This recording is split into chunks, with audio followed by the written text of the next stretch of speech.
Hi అండి, అందరికీ నమస్కారం. నేను మాధురి. యాక్చువల్గా డాక్టర్స్ కొంచెం హెడాక్గా ఉంది అని చెప్పి కొంచెం రెస్ట్ తీసుకోమన్నారు.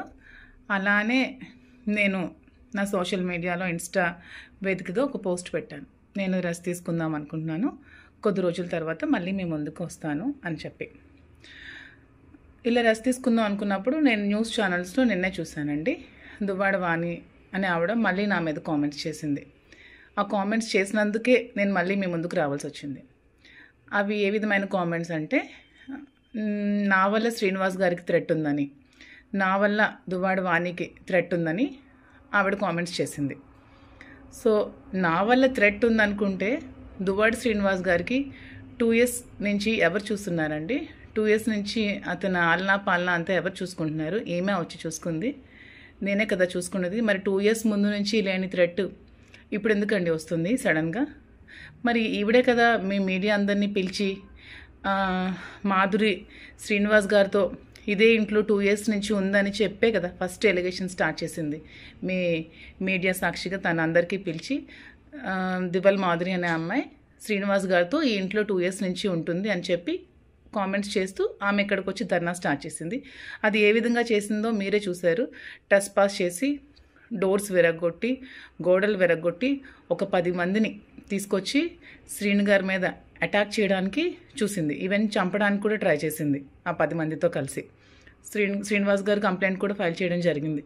సో థ్రెట్ ఎవరు చేశారో మీరు అందరూ తెలుసుకోవాలని కోరుకుంటున్నాను. ఆవిడ థ్రెట్ చేసిందా? నేను థ్రెట్ చేశానా? ఆవిడ వల్ల థ్రెట్ ఉందా శ్రీనివాస్ గారికి? నా వల్ల థ్రెట్ ఉందా? సో ఇదే విధంగా ఇంకొక విషయం, ఆవిడ ఈ ఇల్లే కావాలి, ఇక్కడి నుంచి నేను కదలను, ఆమె ఇక్కడే వచ్చి ఉంటుంది, ఆమె ఇక్కడ ఉంటే నేను ఒప్పుకోను అనే కామెంట్స్ కూడా మళ్ళీ చేస్తుంది. సో ఆ కామెంట్స్ చేసింది కాబట్టి నేను రెస్పాండ్ అవ్వాల్సి వస్తుంది. ఆమె ఇక్కడే వచ్చి ఉంటుంది అనే దానికి ఉంటే మేము ఉంటామండి. ఎందుకంటే శ్రీనివాస్ గారికి పార్థిసం ఆశార్ అనే వ్యక్తికి స్థలం తీసుకున్నప్పుడు అతనికి ఒక 60 lakhs ఎలా పెండింగ్ ఉన్నారో, ఈ హౌస్ కన్స్ట్రక్షన్ సమయంలో నేను కూడా ఒక 2 crores ఇవ్వడం జరిగింది.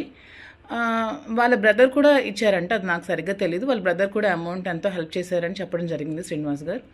సో నేనెప్పుడు డబ్బులు తిరిగి ఆశించి అతనికైతే నేను ఎప్పుడు ఇవ్వలేదు.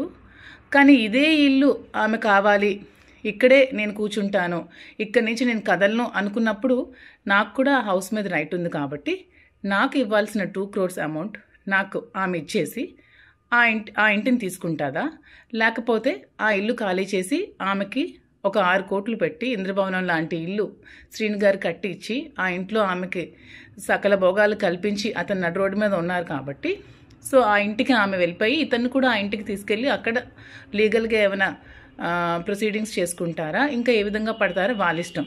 అంతేగాని ఇదే ఇల్లు కావాలి, ఈ ఇంటికే నేను వెళ్ళాలి అనుకుంటే నేను కూడా మీ మీడియా అందరినీ పిలిచి మీ మీడియా సాక్షిగా నేను కూడా ఇంటికి రావడం జరుగుతోంది.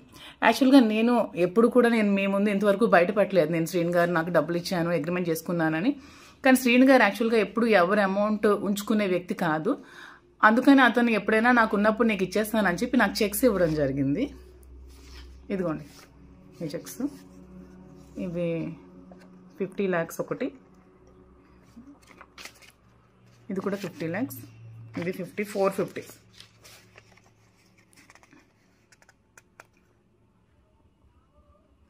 సో ఇవి కూడా నేను ఇప్పుడు చూపించిన దానికి నేనేదో ఆశించి నేను డబ్బులు ఇచ్చానని చెప్పడానికి కాదు.